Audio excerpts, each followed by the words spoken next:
ఎటువంటి మాదక ద్రవ్యాలను వినియోగించబోనని, మాదక ద్రవ్యాల దుర్వినియోగం వలన కలిగే దుష్ప్రభావాల గురించి నా తోటి వారికి తెలియజేసి, నా కుటుంబ సభ్యులు, బంధువులు మరియు స్నేహితులను ఎటువంటి మాదక ద్రవ్యాల వినియోగమునకు అలవాటు పడకుండా నేను ప్రయత్నం చేస్తానని, మాదక ద్రవ్యాల 440 మంది హాజరయ్యారు. 2023-24 సంవత్సరంలో యాన్యువల్ పబ్లిక్ ఎగ్జామ్స్లో intermediate 100% result, 10th class 95% result వచ్చింది. మౌలిక సదుపాయాలు మన పాఠశాలలో 16 తరగతి గదులు ఉన్నాయి.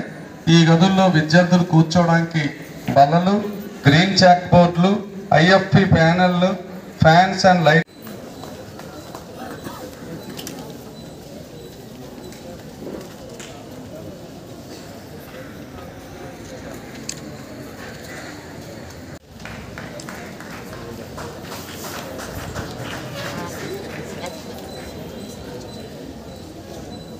Sabbavaram police station circle inspector అయిన శ్రీ పి రమణ గారిని వేదికను అలంకరించవలసిందిగా కోరుచున్నాం.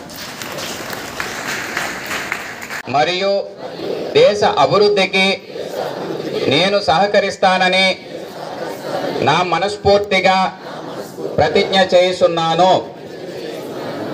రూపంలో రావడం జరిగింది.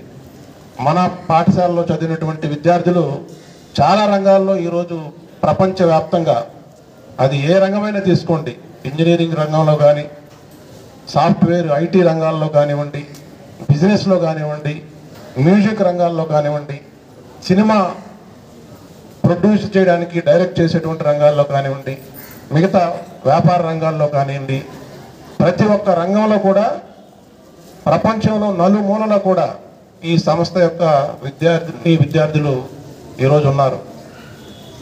కొన్ని సందర్భాల్లో పూర్వ విద్యార్థులకి ఈ కాన్ఫరెన్స్లు అంటే కండక్ట్ చేసినప్పుడు 1000-2000 మంది ఒకే ప్లాట్ఫామ్లో అటెండ్ అయినటువంటి సందర్భాలు ఉన్నాయి.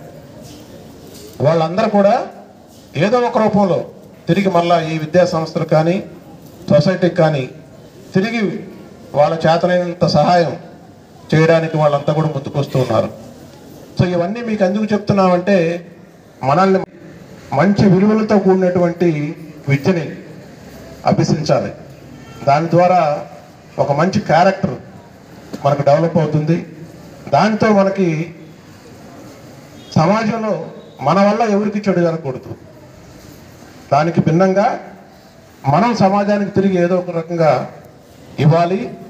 10 మందికి భవిష్యత్తులో ఉపయోగపడేటువంటి విధంగా ప్రతి ఒక్కరు కూడా తయారయ్యాల్సినటువంటి అవసరం ఉంది. సో ఈ సందర్భంగా ప్రతి ఒక్కరికి నేను విజ్ఞప్తి చేస్తున్నాను. ఎక్కడో చిన్న ప్రాంతం, మారుమూల ప్రాంతం నుంచి నేను ఈ స్థాయికి రాగలిగాను. అలాంటప్పుడు మీరందరూ కూడా ఇంకా మంచి ఉన్నత స్థానాలకు వెళ్ళి సమాజానికి, ఈ రాష్ట్రానికి, దేశానికి కూడా ఎన్నుముకలాగా మీరంతా కూడా తయారవ్వాలని చెప్పి మనస్ఫూర్తిగా నేను ఈ సందర్భంగా మీ అందరికి కూడా కోరుకుంటున్నాను. అదే మాట్లాడలేనంత విధంగా ఆ చిన్న కుర్రవాడు మాట్లాడడం జరిగింది. సో ఆయనకున్నటువంటి అవగాహన మీలో చాలామందికి తెలియదు. ఫిషింగ్ అని చెప్పారు ఆయన. ఫిషింగ్ అంటే చేపలు పట్టడం. అది చేపలు పట్టడం అనుకుంటున్నారేమో, అది కాదు అని అన్నారు. వాస్తవంగా చేపలు పట్టడం అనేటువంటి ఒక విధానాన్ని చూసి ఆ పదాన్ని కనిపెట్టారు. డబ్బులు తీసుకుపోతారు. సో దానికి ఆ ఫిషింగ్ అని పేరు పెట్టారు. అలాగా ఏది కూడా మనకు ఫ్రీగా రాదు. కష్టపడిందే ఏది మనకు రాదు. ఒకవేళ వచ్చినా కూడా అది నిలవదు. సో దాన్ని చెప్పడం కోసం ఆయన ఏదైనా కష్టపడితేనే మనం సాధించగలం, ఫ్రీగా వచ్చింది ఏది కూడా మనకు అవసరం లేదు. అలాంటి వాటికి నమ్మి